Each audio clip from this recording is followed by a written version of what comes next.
지금 우리 행복전도대 활동을 시작하고 또 우리 관계전도 세미나를 하는데 담임 목사님 저와 우리 성도님들의 관점에 차이가 있는 것 같아요. 담임 목사님이 보고 있는 세계와 우리 성도님들이 보는 세계가 차이가 있는 것 같아요. 그래서 이제 전도를 중요히 생각하고 전도의 삶을 회복하려고 하는 것은 가장 중요한 것은 교인들, 사람들 더 데리고 온다 그런 거 아닙니다.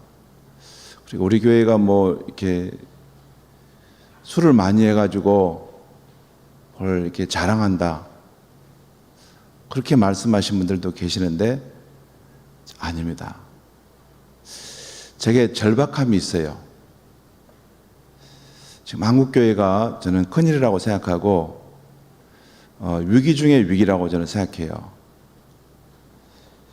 목사도 그 상황 속에 휩쓸려 가고 있고 저도 그 거센 파도 앞에서 마지막으로 이 난관을 붙잡고 있는 심정입니다. 저도 떠나려 가겠구나라는 생각이 들 만큼 지금 한국교회, 한국 사회에 불어오는 하나님 아닌 이 세계관의 힘이 강하게 우리를 압도하고 있어요. 코로나 이후에 더 그게 거센 파도가 우리 삶을 휘몰아쳐 오고 이미 우리 교회 안에도 이미 한국교회 안에 아마 3분의 1 정도는 추풍 낙엽처럼 다 떨어져 나갔습니다.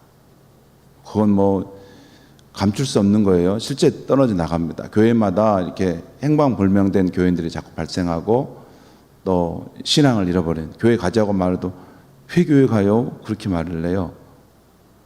그래서 그러면 그동안 무엇을 믿었는지 그분에게 예수님은 누구신가 저는 깊은 회의를 가지고 돌아옵니다.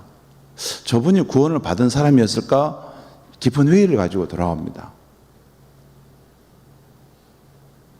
코로나 팬데믹 정도 맞았다고 해서 예수님이 별것 아닌 것처럼 이렇게 적게버릴 수 있는 정도의 믿음이라면 저게 무슨 믿음이라고 할 수 있을까? 초대교회 때는 예수는 그리스도다라고 하는 그 믿음을 지킨 것 때문에 사자밥에 던져지고 목이 날아가고 가족이 다 불타서 죽게 되는 그런 일을 당하면서도 예수는 우리의 주님이십니다. 우리의 왕이십니다. 하는 이 고백을 부인할 수가 없었는데 코로나 팬데믹 정도 좀 왔다고 해서 또 이런 정도가 상황이 됐다고 해서 마음이 변질돼 버리는 걸 보면서 영원한 복음이라고 말했는데 복음이신 예수님을 정말로 알았으면 저럴 수 있을까? 물음표를 던지고 돌아옵니다. 저는 이렇게 전도를 회복하려고 하는 이유는 가장 두 가지 이유입니다. 한국교회가 자초되지 않으려면, 큰 거센 세속주의 파도에 함몰되지 않으려면 전도를 교회는 해야 됩니다. 복음의 생명력을 발휘하면서 전도를 해야 됩니다. 뿐만 아니라 우리 성도 개개인이 이 세속주의적인 파고 속에서 살아남으려면 나는 구원받을 수 있다. 나는 구원을 확신할 수 있다. 정말 하나님이 나를 구원해 줄 수 있다라는 이런 마음을 우리가 확신할 수 있으려면 물론 그렇게 그만큼 못 돼도 은혜로 구원을 받는 것입니다. 하나님의 은혜로 구원을 받는 것이지만 하나님의 은혜로 구원을 받는 것은 그대로 그것 맞고 그렇지만 그 은혜가 진정한 그의 인생 가운데 통과해 지나가서 그가 예수를 주로 믿은 사람이라면 진실로 믿은 사람이라면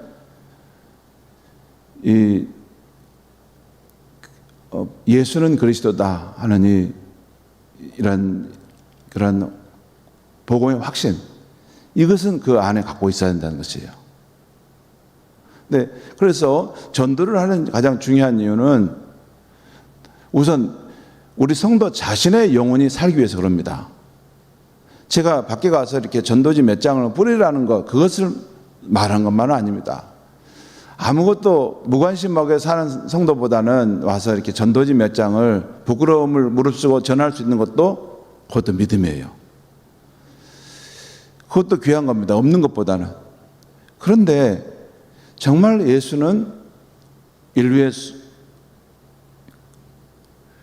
희망이 되시고 영원토록 구원자가 되시고 내 영혼을 살 때와 죽을 때와 멸망의 심판 앞에 섰을 때도 나를 구원하실 수 있는 살아계신 구세주다. 구원자다. 내게는 그분은 실제하신 분이다. 이걸 변함없이 붙들고 있냐고 말이죠. 이것을 위해서 우리가 전도를 하다 보면 나도 모르게 그것이 확신이 정립되어 가는 것입니다. 왜냐하면 내게 이런 예수는 복음이신 예수를 분명히 어떤 확신함이 없는데 전도를 할 수가 없는 거죠. 또 그리고 이걸 떨리면서도 이것을 이렇게 전도를 하다 보면 점점 확신이 더 실제화돼 가는 것이죠. 돼 가는 것입니다. 왜냐하면 우리 신앙이 유약한 이유는 신앙이 아주 무력하고 이게 불신자들 만날 때도 예수님, 이 하나님 믿는 신앙에 대해서 한마디도 꼼짝 않고 말하지 못하는 그렇게 무력한 신앙이 된 이유가 뭐냐면 현장성이 없다는 거예요. 교회 안에서만 뜨거운 불처럼 찬양하고 뜨거운게 이게 뭐 한다는 거예요. 밖에 가면 침묵하는 거예요. 아무 말도 못하는 거예요. 현장성이 없다는 거예요. 밖에 나가서 예수는 그리스도다라고 복음의 진리를 한번 전해보라고 하면 못 전합니다. 현장성이 없는 거. 교회 안에서 우리끼리 내 속으로 내 마음 안에서 이렇게 뜨겁게 찬양하고 내 마음 안에서 뜨겁게 주님을 경배하고 누가 못 옵니까? 예수님이 계속 말씀하시기는 사람들 앞에서 나를 인정하느냐 하는 걸 말하잖아요. 초대교회 신앙은 사람들 앞에서 하나님을 부정하는 사람들 앞에서 예수는 그리스도다라고 인정하는 것입니다. 바울이 로마서 1장 16절에서 나는 복음을 부끄러워하지 아니하노니 이 복음은 모든 믿는 자의 구원을 주시는 하나님의 능력이 됨이라. 이것은 어마어마한 선언입니다. 진짜로 제가 언제 이 주제만 가지고 말씀을 전하겠어요. 이건 어마어마한 선언이에요. 너무나도 어마어마한. 왜? 지금은 우리가 예수 믿는 사람이 기독교인이 뭐 수십억 명이 되죠. 그렇잖아요. 그런데 바울이 로마 교회의 복음을 전하기 위해서 로마서를 썼던 그 순간에 갈릴리 나사렛 예수는 유대 땅 예루살렘에서도 별로 알려지지 않는 갈릴리 나사렛의 목수의 아들이었어요. 무명의 사람이었어요. 뿐만 아니라 그렇다면 이 로마 제국의 그 어마어마한 지금의 미국의 워싱턴 심장부와 같은 그곳에서 그 황제의 복음이 아니라 예수 그리스도의 복음, 이분이 우리가 의지하고 우리 인류에게 소망을 줄 수 있는 분이고 이분이 만왕의 왕이시다라고 전하는 이야기는 미친 것과 똑같은 것입니다. 나사렛 예수가 누구야? 누군데 그래 걔가? 어디? 유대 땅? 유대 땅이 로마 지도에서 세계 지도에 어디가 있어요? 아마 로마인들 모르실 거예요. 유대 땅이 어디가 있어요? 로마 제국 안에서 유대 땅은 뭐냐면 이게 보잘것없는 나라입니다. 그리고 거기서 갈릴리에서 땅은 사람들이 아무도 알지 못. 그 도시가 무슨 도시예요? 근데 거기에서 목수의 아들로 태어난 사람이 33세에 십자가에 못 박혀 죽은 그 사람이 로마 형벌 받은 사람이 무슨 인류의 구원자고 만왕의 왕이라고요? 돌았네. 미친 사람이네 저 사람. 바울이 로마서 1장에서 여기서 바울이 복음이라고 표현하는 것은 항상 예수 그리스도입니다. 복음이라는 것은 예수 그리스도예요. 왜냐하면 예수 그리스도 안에 그의 십자가의 죽으심과 그의 오심과 성육신과 부활하심 다 들어가 있습니다. 바울이 복음을 부끄러워하지 않는다는 것은 내가 예수 그리스도를 부끄러워하지 아니하느니 이 예수 그리스도는 모든 믿는 자에게 구원을 주시는 하나님의 능력이 됩니다. 유대인이나 헬라인이나 다 해당된다.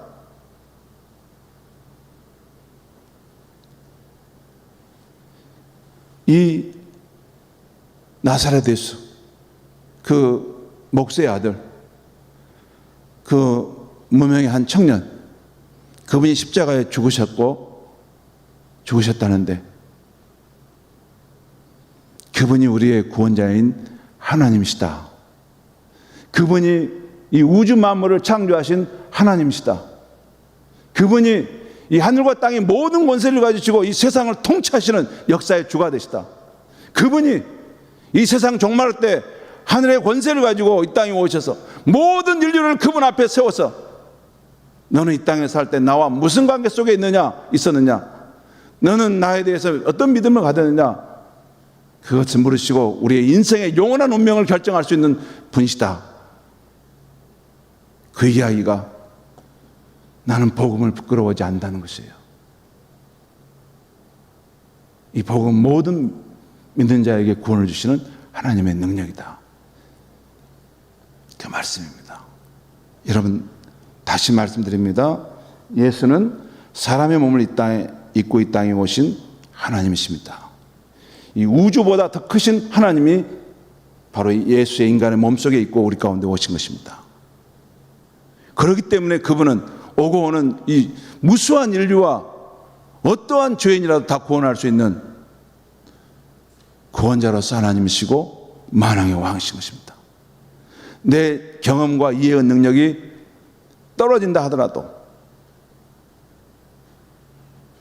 내가 지금 이렇게 말하는 것도 나도 잘 모르겠어요. 어떤 분이 모르냐면 그분이 얼마나 광대하신 분이고 큰 분인지를 나는 모릅니다. 성경에 나오는 그 어떤 부분만 알고 말할 뿐이지 다시 살펴보면 성경은 예수님은 이 만물을 지으신 창조자이시며 이 모든 만물을 그 권능의 말씀으로 붙들고 계신 분이시며 이 모든 것의 근원과 이 모든 것을 만물을 살아가게 하시고 모든 만물은 예수 그리스도께 돌아갈 것입니다.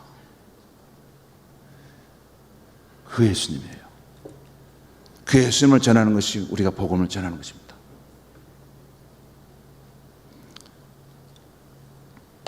제가 말씀드린 거 하나도 틀린 거 없습니다. 기독교의 정통신앙이 이렇습니다. 기독교의 위대함은 인간 한 초라한 예수 안에 그 안에 하나님의 신성이 임하신 거예요. 이 우주와 역사의 주관자이신 하나님 신성이 거기 안에 들어와 있는 것입니다. 그분을 예수를 그래서 우리 인간이 그것을 배척했느냐 받아들였느냐 이게 예수를 하나 믿은 것이 그렇게 대단해? 예수를 안 믿은 것이 그렇게 큰 죄야? 아닙니다. 그래서 하나님 존재를 부정하고 내가 하나님이다. 하나님 없는 내가 세상의 주다라고 인정하는 삶의 세계관입니다. 예수는 이 세상을 지으시고 또 이 세상을 붙들고 계시는 하나님이신 분입니다. 하나님의 아들이라고 하니까 뭐 하나님보다 더 작은 분이고 뭐 사람 몸을 입고 오셨다니까 하나님보다 더 이게 수준 낮은 거 아닙니다.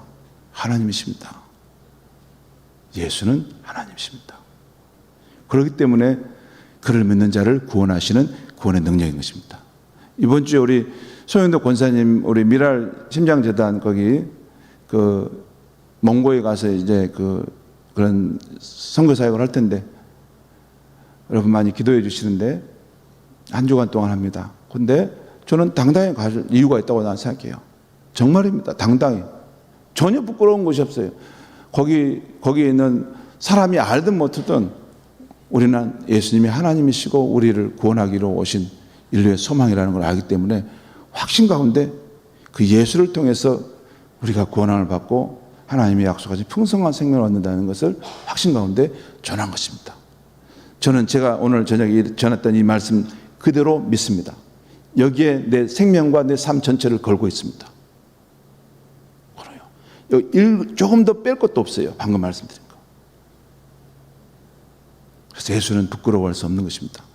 내 앞에 있는 사람이 내가 복음을 전하는데 그 사람이 나를 비운다고 해서 나는 전혀 개의치 않아요. 이분은 내 앞에 있는 사람 앞으로 100년 이내에 바람처럼 사라져 흙도 없이 존재도 없이 사라져버릴 존재지만 내가 전하는 예수 그리스도는 영원히 살아계시는 하나님이시고 만왕의 왕이십니다.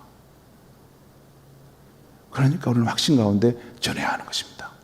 전해야 하는 거예요. 전할수록 우리의 마음속에 그 예수 그리스도의 생명의 능력이 힘있게 용솟으며 일어나는 것입니다. 저는 우리 성도님들이 예수를 전할 때 밖에 현장성이 있었으면 좋겠어요. 직장에서든 또 자기 일터에서든 예수님에 대한 그런 복음을 자랑할 때 자네도 꼭 하나님 믿게나 내가 만난 예수를 꼭 자네도 믿기를 원하네 이렇게 말할 때 그 현장성을 가지고 있어야 돼요. 그게 진짜 크리스찬입니다. 오늘은 여러분 오늘 말씀 전하는데 그 말씀 들으려고 그래요. 예.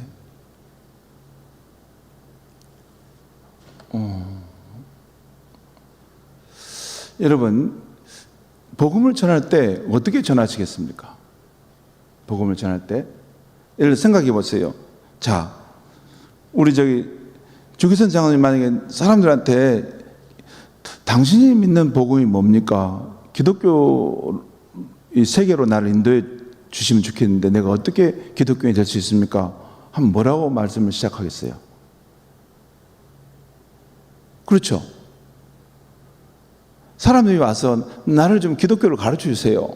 나 당신들이 믿는 그런 하나님을 믿는 세계로 들어가고 싶은데 나를 좀 가르쳐 주세요. 그럼 어디서부터 시작할 겁니까? 그냥 예수 믿으면 천당 불신 지옥이에요. 그렇게 할 겁니까? 어디서부터 이게 왜 예수를 믿어야 되는지, 왜 복음이 필요한지 그걸 어떻게 전할 겁니까? 생각해 봐야죠. 자, 그래서 우리가 전한 하나님의 복음을 제가 정리해 봤어요. 첫 번째는 저기 왜 이렇게 자, 처음에 뭐라고 한번 읽어보시죠. 시작. 그 다음에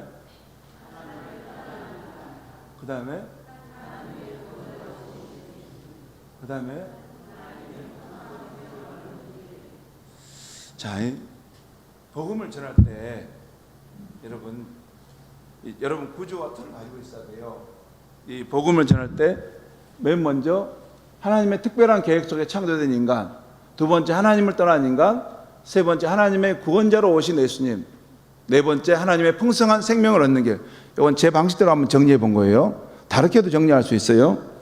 그러면 여기서 먼저 하나님의 특별한 계획 속에 창조된 인간을 보면 창세기 1장 1절에 태초에 하나님의 천지를 창조하시니라 라는 말이 나오죠. 하나님의 천지 창조. 이 세상과 우리 인간의 지원이 어디서부터 왔느냐 이 말씀 해줘야 되는 거죠.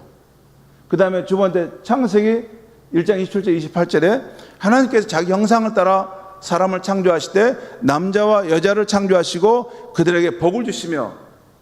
여러분 하나님 주신 복이 뭔지 아세요? 뭔 복을 주셨을까요? 성경 전체를 관통하면 풍성한 삶과 영원한 생명입니다. 풍성한 삶과 영원한 생명, 이것이 아담에게 주시고자 하신 하나님의 축복이에요.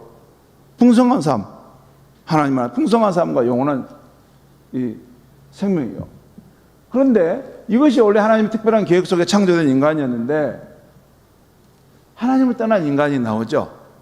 로마서 3장 23절에 모든 사람이 죄를 범하였을 때, 그와 관련된 본문들이 많이 있습니다. 그런데 모든 사람이 죄를 범하였을 때 하나님의 영광에 이르지 못하더니 하나님을 떠났다는 거죠. 그리고 세 번째는 그 다음에는 로마서 6장 23절에 사람이 지은 죄의 싹은 죽음이다. 죽음이라는 것은 세 가지예요. 영적인 죽음, 육체적인 죽음, 그 심판을 거쳐서 둘째 사망에 이르는 영원한 지옥에 떨어지는 죽음이에요. 사망, 죽음. 여러분, 저는 내가 이게 텃밭을 가꾸면서 정말 느끼는데, 이렇게요, 텃밭을 가꾸면 이렇게 가꾸다가 너무 많으니까 섞어야 될 때가 있습니다. 그러니까 어떤 것들을 뽑아서 버리게 되는데, 뿌리가 뽑혀 있는 그런 채소들은 여기 살아있지만 뭐요? 죽어 있는 거예요. 그만 금방 말라고 이제 사라져. 이틀밖에 없어요. 뿌리가 뽑히면. 그만 죄라는 것은 근본은 우리가 생명의 근원이신 하나님 안에서 사는 건데 하나님을 부인하고 하나님을 떠나서 피조물의 유한자가 스스로 자존하겠다고 길을 선택한 것입니다. 그것이 하나님을 범죄하고 떠나면서부터 인간이 죽음의 현상이 시작된 거죠. 문제가 발생하는 거예요. 정신적인 문제, 심리적인 문제, 또는 어떤 여러 가지 가정과 삶의 저주의 문제가 발생하고, 하나님을 떠나면 또 하나 인간의 이 공허한 마음을 채울 길이 없어. 어디 가요? 우상 숭배합니다. 우상 숭배가 저렇게 하고 앉아 있어요. 전보로나 다지고 뭐 불안하니까 그러잖아요. 우상 숭배하고 또 전보로 다니고 사주 보고 막 이런 거. 이게 하나님이 하나님께 돌아가면 되는데 하나님을 잃어버려서 이렇게 길을 찾아 이렇게 헤매는 것입니다. 하나님을 떠나면 우상 숭배의 길로 갑니다. 그리고 더 이어서 인간의 죄악의 길로 갑니다. 그것이 로마서 1장의 18절 이하에 나오는 이야기입니다. 그 다음에 하나님의 구원자로 오신 예수님은 뭐죠? 하나님의 특별한 계획 속에 창조된 인간이었는데 하나님을 떠난 인간이 되었어요. 그런데 하나님을 떠난 그 인간을 구원하기 위해서 예수님이 다시 오셨어요. 그렇죠? 하나님 구원자로 오신 예수님은 사도행전 4장 12절에 천하 인간의 구원 얻을 만한 이름을 다른 이름을 주신 일이 없다. 오직 예수님이라는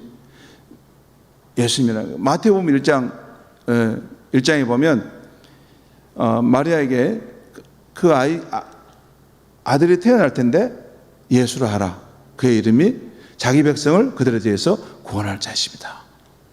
그러니까 예수님이 그 백성들을 구원하실 분이라는 거예요. 예수님이 구원자라는 거죠.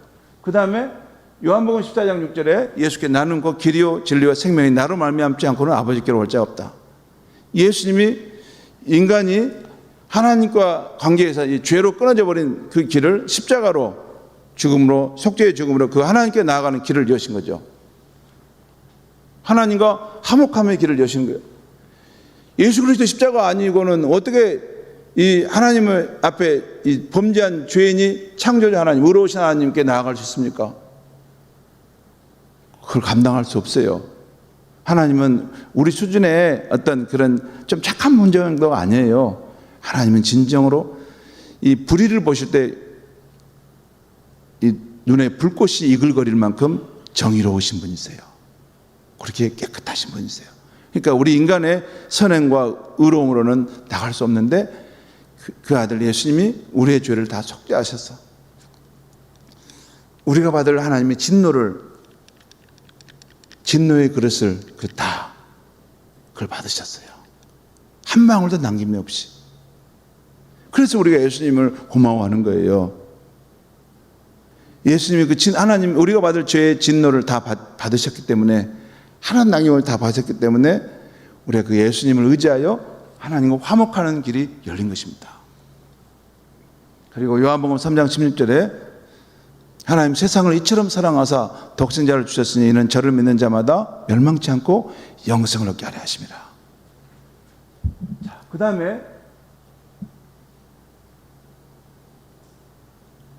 네 번째는 하나님의 풍성한 생명을 얻는 길은 그러면 어떻게 되느냐. 여기까지 왔는데 이렇게 하나님을 떠난 인간, 또 하나님의 구원자로 오신 예수님까지 알겠는데, 그러면 하나님의 풍성한 생명을 얻는 길은 무엇이냐. 요한복음 1장 12절에 영접하는 자, 그 이름을 믿는 자는 하나님의 자녀가 되는 권세를 주신다. 그 다음에 요한복음 5장 24절에 나를 믿고 나 보내신 이를 믿는 자는 심판이 아니라 영생을 얻었다. 또 요한복음 10장 10절에 내가 온 것은 양으로 생명을 얻고 더 풍성히 얻게 하려 하심이라. 여기 하나 더 우리가 꼭 여러분이 복음을 전할 때 갖고 있어야 될 부분이 로마서 10장 9절 10절에 보면 너가 만일 내 입으로 예수를 주로 시인하며 또 하나님께서 그를 죽은 자 가운데 살리신 것을 내 마음에 믿으면 구원을 받으리라. 사람이 마음으로 믿어 의에 이르고 입으로 시인하여 구원에 이르느니라. 이 말씀도 외워야 돼요. 로마서 10장 9절 10절. 왜냐하면 왜 내가 당신 따라서 예수를 믿어야 되고 영접해야 돼요. 내가 입을 열어서 말해야 돼요. 이 말씀을. 당신이 마음으로 믿을 것은 하나님께서 당신의 죄를 위해 십자가에 죽으셨던 그 예수님을 다시 부활시키셨다는 거. 이것을 마음으로 믿고 예수를 나의 주님으로 시인할 때 이 하나님의 놀라운 이 풍성한 축복이 당신의 삶에 주어질 수 있는 것입니다. 이렇게 말하면서 복음을 전한 것입니다. 여러분 여기서 볼 때 구조를 잘 이해해야 돼요. 구조를. 그냥 막연하게 뭐 복음을 이렇게 막 생각하면 안 되고, 처음에 여기 제가 앞에 인간을 2번 써놨죠. 앞에 인간, 여기 창조된 인간, 떠난 인간, 그 다음에 예수님, 길. 그랬죠. 저 생각에는 이게 하나님이 우리를 특별한 목적 가운데 창조하셨는데 인간이 하나님을 떠났어요. 그러니까 하나님 특별한 목적에 창조된 우리 인간, 그런데 또 하나님을 떠난 인간, 그런데 하나님 떠난 그 인간을 구원하기 위해 오신 예수. 그렇죠. 그리고 그 예수님이 우리를 구원하기 위해서 행하신 일들에 대한 설명을 하면 되겠죠. 그렇죠. 하나님의 특별한 창조된 나, 그 다음에 하나님을 떠난 나, 하나님 우리를 구원하기 위해서 오신 예수님. 그래서 그분이 나를 위해 행하신 십자가에서의 그 행하신 일들, 속죄와 하나님의 진노를 받으시고 하나님과 화목을 이루셨다는 것. 그리고 그 예수님은 내가 하나님께 나아가도록 하는 길이고, 예수를 내 마음에 영접하고 믿을 때 하나님이 약속하신 그 풍성한 삶과 영원한 생명이 우리 삶에 시작된다는 것. 그건 하나님의 자녀가 됨으로써 그걸 얻게 된다는 것. 이런 것을 전할 수 있겠죠. 여러분 이렇게 해서 기독교를 전해주는 것입니다. 그걸 않겠어요? 이걸 차분하게 자기 방식대로 잘 이렇게 언어로 준비하고 기도해서 그렇게 해서 복음의 메시지를 전한 겁니다. 제가 오늘 우리 전도팀 모였을 때 다른 거 시킨 게 아니고 그거 시켰어요. 그거. 처음에는 이게 목사님 뭐 이런 거 해야 돼요. 뭐 아닙니다. 다시 제가 말씀드렸는데 이 성경 전체 통째로 말하면 요 이야기예요. 요 이야기입니다. 요 이야기. 어떤 분을 보면 이게 복음, 이게 성경을 전하는 목사님 보면요, 어디 보면 저기 뭐 그 무슨 잠언 말씀 또는 뭐 예레미야 말씀 또 어디 말씀에 뭐 이게 에스겔 말씀 어디 막 이상해, 또 모세오경의 어떤 부분 봐가지고 막 그 장막이 어쩌고 뭐고 아주 어려운 걸 막 풀어내고 있어요.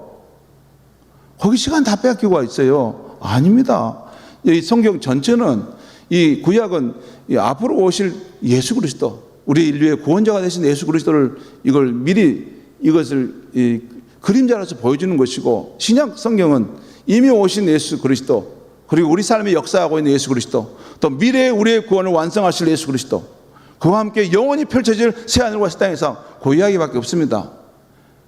나머지는 유대인들의 어떤 그런 그 관습과 또 그들의 상황 속에서 그 2000년 전에 또 4000년 전에 어떤 살았던 사람들의 삶의 환경 속에서 그들 가운데 관계하면서 그 문화의 상황 속에 그것이 적용되어 들어간 것이죠.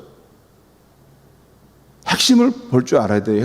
핵심은 거기에 있습니다. 그래서 저는 말씀을 내가 선포할 때 구약의 말씀을 하실 때 굉장히 내가 주의합니다. 분명히 구약의 말씀에 귀한 말씀들이 많기 때문에 거기 설명해 가지만, 잘못하면 그런 구약의 말씀에 어떤 뭐 가지고 막 이 사회생활을 어떻게 하고 뭐 관계를 어떻게 하고 친구 잘 사귀고 이런 쪽으로 말씀 전하고 앉아 있어요. 아닙니다. 사회생활 잘하고 친구를 잘 사귀고 우리 가정생활 잘하는 것도 우리의 구원자이신 예수님이 우리 삶에 실제하실 때, 우리의 삶을 인도하시고 주관해 가실 때 그것을 이룰 수 있는 것입니다. 구약의 그 모든 말씀도, 귀한 말씀도, 주옥 같은 말씀들도 그것이 살아계신 예수 그리스도의 그 역사하심 내 삶에 없으면 그 말씀들은 하나 율법이고 무거운 짐이 될 뿐입니다. 중요한 것은 오늘 내 삶에 실제하시는 그 예수 그리스도. 여러분 우리 그 예수 그리스도가 어디 있어요?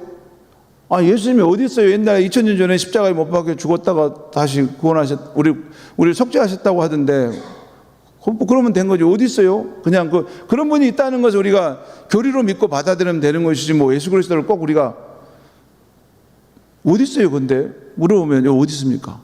여러분 전도 현장에 가면 그렇게 나와요. 천국이 꼭 있나요? 천국이 보이도 않는데 왜 믿어요? 이렇게 말 묻거든요. 여러분, 눈에 보인 것만이 실제하는 겁니까? 우리가 알다시피 공기와 바람은 눈에 보이지 않잖아요. 우리 전기도 눈에 보이지 않죠. 우리 손에 전파도 눈에 보이지 않아요. 여러분 다 핸드폰 꺼내 보시면 핸드폰 목통이 안 됐으면 지금 전파가 거기에 다 흘러가고 있어요. 우리 눈에 안 보이지만 실제하는 것입니다. 마찬가지입니다. 예수 그리스도도 십자가에 우리의 죄를 속죄하시고 죽으시고 부활하셨고 하나님 보좌편에 승천하셨다 계시다고 통치하신다고 하는데, 그러면 끝나버린 겁니까? 아닙니다. 교회가, 이 땅에 교회가 실제하고 그를 믿는 성도들이 생명력 있게 신앙생활을 해가는 가장 근본적인 동기가 예수 그리스도의 성령으로 살아있는 영으로 우리 가운데 오셔서 실제하고 계시기 때문입니다. 그것 때문에 교회는 생명력을 가진 것입니다. 그것 때문에 그래요. 각 사람마다 미미할 수 있어요. 어떤 분은 약하고 그걸 믿을까 말까 약할 수 있지만 아닙니다. 우리가 그것을 인정하느냐 인정하지 않느냐 관계없이 예수님은 말씀하셨어요. 내가 떠나가면 아버지께로부터 또 다른 보혜사를 너에게 보낼 것이다. 그분이 오시는 것이 너에게 더 유익할 것이다. 그리고 우리 어제도 노마스 말씀을 제가 말씀 선포했는데, 사도 바울이 그 땅까지 가서 복음을 전하는 그 정말 1, 2, 3차 선교 여행을 그 혼자 그 어마어마한 그 사역을 내가는 모든 사역의 동력의 원천은 물론 본인이 열심으로 열정을 다해서 하지 않았다는 거 아니에요? 거기 보면 본인이 열심과 열정으로 한 것도 있어요. 하지만 그분이 마지막에 말하기를 이렇게 말해요. 그리스도께서 나를 통해서 역사하신 것 이외에 나는 자랑할 것이 없다. 나는 성령의 능력으로 그 모든 일이 이루어졌음을 나는 믿는다. 이렇게 고백해요. 진짜 그렇습니다. 그렇잖아요. 삶의 생명력은 이게 겉으로 드러날 때는 이렇게 그게 우리가 서로 이렇게 신앙생활 하잖아요. 그 생명의 원천은 그 사람이 얼마나 예수 그리스도가 다시 부활하셨고 지금도 살아계시다는 거, 또 그리고 성령으로 우리의 삶에 오셔서 실제한다는 거, 그리고 매일매일 말씀 속에서, 기도 속에서, 일상의 삶 속에서 그 예수님과 성령 안에서 늘 교제하면서 자신의 삶 속에 하나님의 나라 그 뜻을 이루어가는 현장 속에 있는 것이다. 그것 말고 다른 길 없어요. 다른 길 없습니다. 모든 것은 예수로 통해서 고난을 받고, 모든 것은 예수를 통해서 이 땅에서 하나님의 그런 모든 축복을 받아 누리고, 그리고 하나님이 우리에게 허락하신 사명의 삶을 이루는 것도 예수 그리스도, 우리 가운데 오신 성령으로 오신 예수 그리스도, 그분과 함께하는 삶 속에서 그 가는 여정 속에 육박전을 하는 것처럼 어려움이 있습니다. 계속 싸우고 넘어지고 피투성해야 되고 다른 사람에게 비웃음을 당하고, 네가 믿는 예수는 어딨냐, 네가 믿는 예수는 어디 있으니 그 정도밖에 못하냐, 이런 소리 듣습니다. 들어요? 그러니까 삶이 이렇게 별것이 아니라는 거죠. 그렇지 않습니다. 각자의 여러분 출발점이 다 달라요. 각자의 출발점이 다 달라. 다 다르고, 또 사람마다 이 진정으로 그의 삶의 진실성은 오직 우리의 마음을 감천하시는 하나님만 아실 뿐입니다. 하나님만 아시는 거예요. 누가 참으로 끝까지 믿음으로 길을 가려갔는가 하는 것은 우리 주 예수님만이 아실 뿐이에요. 그 믿음 갖고 내게 부름받은 그 소명의 삶을 늘 마음을 다해 힘차게 달려가는 것이 우리 크리스찬의 삶인 것입니다. 기도하겠습니다. 하나님 아버지, 오늘 이 밤에 말씀을 전했습니다. 하나님 이곳에 임재하셔서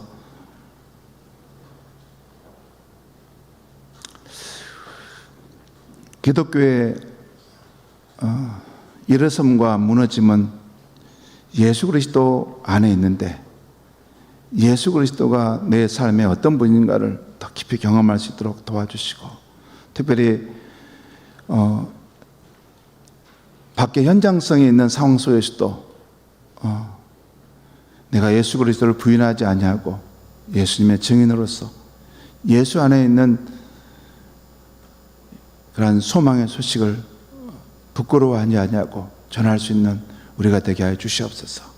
억지로가 아니라 율법에 매여서 그런 것이 아니라 정말 생명 되신, 사랑의 기쁨 되신 예수 그리스도가 우리 안에 오셔서 실제하기에 그 예수님 안에서 그러한 역동적인, 그러한 샘솟는 사랑, 능력, 기쁨, 소망, 생명의 역사하심을 나타낼 수 있는 크리스찬들이 되게 하여 주시옵소서. 예수님의 이름으로 기도합니다.